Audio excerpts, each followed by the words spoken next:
Hello everyone, आप सभी को लेक्चर में स्वागत है। आज हम देखेंगे जो हमारा प्रकाश का परावर्तन एंड अपवर्तन का जो फर्स्ट पार्ट है, जिसमें 25 क्वेश्चन हम सॉल्व कर चुके हैं और हमारा जो 25 क्वेश्चन है आज सॉल्व करेंगे। चलिए हम स्टार्ट करते हैं। हमारा फर्स्ट क्वेश्चन है, क्या बोल रहे हैं? परावर्तन के नियम से क्या है? परावर्तन के नियम से निर्धारित होता है, यानी परावर्तन के नियम से क्या निर्धारित होता है? तो हमारा इसमें आंसर क्या हो जाएगा? परावर्तन परावर्तन कोण और अपवर्तन कोण क्या हो जाएगा? परावर्तन कोण और अपवर्तन कोण क्या सेकंड हमारा आंसर हो जाएगा। ए का सेकंड आंसर हो जाएगा। ए का सेकंड। और उसके बाद सेकंड नंबर क्वेश्चन क्या बोल रहा है? काल्पनिक प्रतिबिंब होता है, यानी काल्पनिक जो प्रतिबिंब होता है वो कैसा होता है? उल्टा, सीधा या दोनों होता है? तो हमारा आंसर क्या होगा? काल्पनिक प्रतिबिंब सीधा होता है। क्या होता है? काल्पनिक प्रतिबिंब सीधा होता है। और थर्ड नंबर हमारा क्या क्वेश्चन क्या पूछ रहा है? थर्ड नंबर हमारा क्वेश्चन जो पूछ रहा है, लेंस में मुख्य फोकस की संख्या कितनी होती है? लेंस जो होता है उसमें मुख्य फोकस की संख्या कितनी होती है? 2 होती है, 1 होती है, 3 होती है या कोई नहीं, यानी होता ही नहीं है। यानी इसमें क्या होगा हमारा? 2, यानी फर्स्ट आंसर होगा। लेंस की फोकस की संख्या 2 होती है। क्या होती है? लेंस की फोकस की संख्या 2 होती है। 4 नंबर क्वेश्चन क्या पूछ रहा है? दाढ़ी बनाने में कौन-सा दर्पण का प्रयोग किया जाता है? दाढ़ी बनाने में कौन-सा दर्पण का प्रयोग किया जाता है? आप लोग के आंसर पता है तो आप कमेंट कीजिए, और नहीं पता है तो देखिए क्या होगा इसका आंसर? अवतल दर्पण। क्या होगा? कौन-सा दाढ़ी बनाने में कौन-सा दर्पण, यानी अवतल दर्पण। अवतल यानी थर्ड नंबर हमारा आंसर हो जाएगा। क्या होगा? थर्ड नंबर आंसर होगा। और हमारा 5वां क्वेश्चन क्या पूछ रहा है? सर्च लाइट का परावर्तक सतह होता है। जो सर्च लाइट होता है उसका परावर्तक सतह कैसा होता है? उत्तल, अवतल या समतल? कौन से कैसा होता है? इसका जो परावर्तक के जो हमारा क्या है, सर्च लाइट का परावर्तक सतह कैसा होता है? अवतल होता है। क्या होता है? यानी हमारा इसका आंसर क्या हो जाएगा? इसका आंसर हो जाएगा बी हो जाएगा। उसके बाद छठा नंबर क्वेश्चन क्या बोल रहा है? प्रकाश के अपवर्तन के कितने नियम होते हैं? प्रकाश के अपवर्तन के आप सबको पता है कितने नियम होते हैं? प्रकाश के अपवर्तन के कितने नियम होते हैं आपको पता है तो कमेंट कीजिए। कितना होता है? 2 होता है। क्या होता है? 2 होता है। और हमारा नेक्स्ट क्वेश्चन कौन कितना नंबर है? 7 नंबर क्वेश्चन है। 7 नंबर क्वेश्चन में क्या बोल रहा है? 7 नंबर क्वेश्चन में किसी माध्यम का अपवर्तनांक होता है का मान होता है। किसी माध्यम का अपवर्तनांक का मान कितना होता है? sin i by sin r। कितना कहाँ है? sin i by sin r, यानी हमारा फर्स्ट आंसर होगा। क्या होगा? sin i by sin r first answer होगा हमारा। तो उसके बाद क्वेश्चन क्या बोल रहा है हमारा? उसके बाद हमारा जो क्वेश्चन है बोल रहा है, एक उत्तल लेंस होता है, यानी एक उत्तल लेंस होता है, उसका फर्स्ट ऑप्शन दिया है सभी जगह समान मोटाई का, बीच की अपेक्षा किनारे पर मोटा, किनारे की अपेक्षा बीच पर मोटा, या इनमें से कोई नहीं। तो इसका आंसर क्या होगा? एक अवतल लेंस क्या होगा इसका आंसर? किनारे की अपेक्षा बीच में इसमें मोटा होता है। क्या होता है? बीच में मोटा, किनारे की अपेक्षा बीच में मोटा, यानी सी आंसर होगा। और उसके बाद हमारा क्या है? 9 नंबर क्वेश्चन। 9 नंबर क्वेश्चन क्या बोल रहा है? 9 नंबर क्वेश्चन हमारा बोल रहा है, अवतल लेंस का आवर्धन होता है, आवर्धन m से डिनोट किया जाता है। आवर्धन, अवतल लेंस का आवर्धन m बराबर होता है, यानी किसके m बराबर? इसका फार्मूला पूछ रहा है। तो m बराबर हमारा क्या होगा? अवतल लेंस का आवर्धन ये हो जाएगा हमारा, इसका आंसर डी हो जाएगा, v बाई यू हो जाएगा। क्या होगा? v बाई यू हो जाएगा। 10 नंबर क्वेश्चन। 10 नंबर क्वेश्चन क्या बोल रहा है?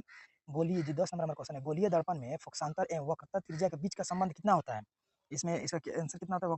गोलीय दर्पण में फोकसांतर एवं वक्रता त्रिज्या के बीच का संबंध क्या होगा? r बराबर, इसमें r बराबर 2f, यानी डी नंबर हमारा आंसर हो जाएगा। 11 नंबर क्या बोल रहा है? 11 नंबर हमारा क्वेश्चन जो है, सोलर कुकर में प्रयोग किया जाता है। सोलर कुकर में किसका प्रयोग किया जाता है? अवतल दर्पण का, उत्तल दर्पण का, समतल दर्पण का, उत्तल अवतल दर्पण का। तो इसमें आपको आंसर पता है तो कमेंट कीजिए, और नहीं पता है तो इसको अच्छी तरह से याद कर लीजिए। क्या होगा? अवतल दर्पण का प्रयोग किया जाता है। अवतल दर्पण कहाँ है? 1 नंबर को जो हमारा ऑप्शन है अवतल दर्पण है। उसके बाद क्या है? 12 नंबर क्या पूछ रहा है? 12 नंबर बोल रहा है, उत्तल लेंस में बना प्रतिबिंब होता है। उत्तल लेंस में बना प्रतिबिंब कैसा होता है? 12 न उत्तल उत्तल लेंस में बना प्रतिबिंब कैसा होता है? वास्तविक और उल्टा। वास्तविक और उल्टा का कहाँ है? ये बी नंबर हमारा है। बी नंबर इसका आंसर हो जाएगा। उसके बाद क्या पूछ रहा है? 13 नंबर हमारा क्वेश्चन क्या पूछ रहा है? 13 नंबर क्वेश्चन में बोल रहा है, उत्तल लेंस में जब f और 2f के बीच रखा जाता है तब प्रतिबिंब होता है, यानी प्रतिबिंब कैसा बनता है? तो हमारा इसका आंसर हो जाएगा बड़ा और वास्तविक। बड़ा और वास्तविक कहाँ है? बड़ा और वास्तविक हमारा फर्स्ट नंबर, हमारा जो फर्स्ट ऑप्शन है ये हमारा आंसर हो जाएगा। और 14 नंबर क्या बोल रहे हैं? 2 वक्रीय पृष्ठीय से घिरे ठोस माध्यम को क्या कहते हैं? इसको क्या कहते हैं? इसका आंसर हो जाएगा गोलीय लेंस। क्या होगा? इसका हमारा आंसर हो जाएगा गोलीय लेंस। गोलीय लेंस हो जाएगा। उसके बाद जो 15 नंबर क्वेश्चन है, पूछ रहा है, वह गोलीय दर्पण जो बाहर की तरह वक्रित होता है वह कहलाता है, क्या कहलाता है? 15 नंबर हमारा क्या है?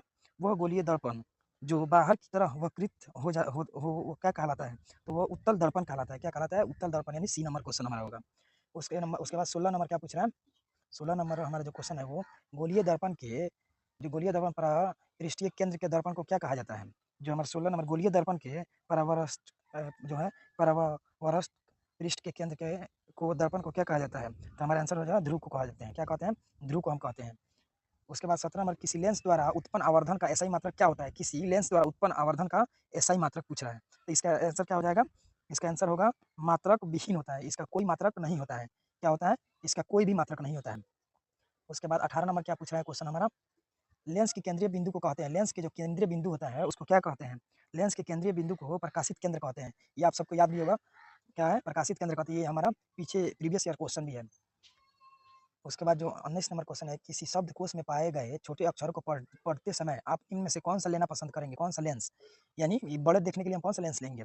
इसमें क्या पूछ रहा है 50 सेंटीमीटर फोकस दूरी वाले ये हमारा तो इसमें हम कौन-सा लेंगे 5 सेंटीमीटर फोकस दूरी वाले उत्तल लेंस यानी 5 सेंटीमीटर फोकस दूरी वाले उत्तल लेंस यानी 4 नंबर क्वेश्चन हम लेंगे, ऑप्शन लेंगे। 20 नंबर क्वेश्चन क्या पूछ रहा है? 20 नंबर में बोल रहा है कि इनमें से कौन-सा दर्पण का सूत्र है? दर्पण सूत्र आपको सबको याद है? तो सबसे पहले आप कमेंट कीजिए। दर्पण सूत्र आप सबको याद होना चाहिए। क्या होगा? 1/v क्या होगा? 1/v प्लस 1/u बराबर 1/f यानी हमारा फर्स्ट नंबर हमारा आंसर होगा। ए होगा, क्या होगा? इसमें हमारा ए नंबर आंसर होगा। उसके बाद क्या पूछ रहा है? गोलीय दर्पण का वक्रता केंद्र को किस अक्ष से निरूपित किया जाता है? गोलीय दर्पण का जो हमारा है, गोलीय दर्पण का वक्रता केंद्र को किस अक्ष से निरूपित किया जाता है? तो आपका आंसर है तो क्या होगा इसका? 1 नंबर होगा, सी होगा। उसके बाद 22 नंबर क्वेश्चन क्या बोल रहा है? निर्वात में प्रकाश की छाल है, क्या होगा? आपको याद है तो कमेंट कीजिए। निर्वात में प्रकाश की छाल कितना होगा? तो 3 गुने 108 मीटर प्रति सेकंड होगा। 3 गुने 108 मीटर प्रति सेकंड यानी हमारा आंसर क्या हो जाएगा? आंसर हो जाएगा ए। हमारा क्या है? आंसर ए हो जाएगा। उसके बाद क्वेश्चन नंबर हमारा 23 क्या बोल रहा है? दंत विशेषज्ञ मरीजों की दांत का बड़ा प्रतिबिंब देखने के लिए किस दर्पण का प्रयोग करते हैं? इसका आंसर क्या होगा? इसका आंसर होगा अवतल दर्पण। और 24 नंबर क्वेश्चन हमारा क्या बोल रहा है? सेकंड लास्ट नंबर क्वेश्चन जो हमारा सेकंड लास्ट नंबर क्वेश्चन बोल रहा है पतले लेंस की आवर्धन क्षमता होती है। पतले लेंस की आवर्धन क्षमता कितना होता है? पतले लेंस की आवर्धन क्षमता होती है कम होती है, पतले की कम होती है। और जो उसके बाद लास्ट क्वेश्चन हमारा क्या बोल रहा है? लास्ट क्वेश्चन बोल रहा है कि मोटे लेंस की आवर्धन क्षमता, मोटे लेंस की आवर्धन क्षमता क्या होगा? ये अधिक होगा। इसी तरह से हमारे पास लाइट का 50 इंपॉर्टेंट जो ऑब्जेक्टिव था हमने लाए और कोशिश करेंगे और इसमें से बुक से हम पढ़कर और निकालें और आप लोग के लिए। Thanks for watching Letter Hub. Like subscribe कीजिए।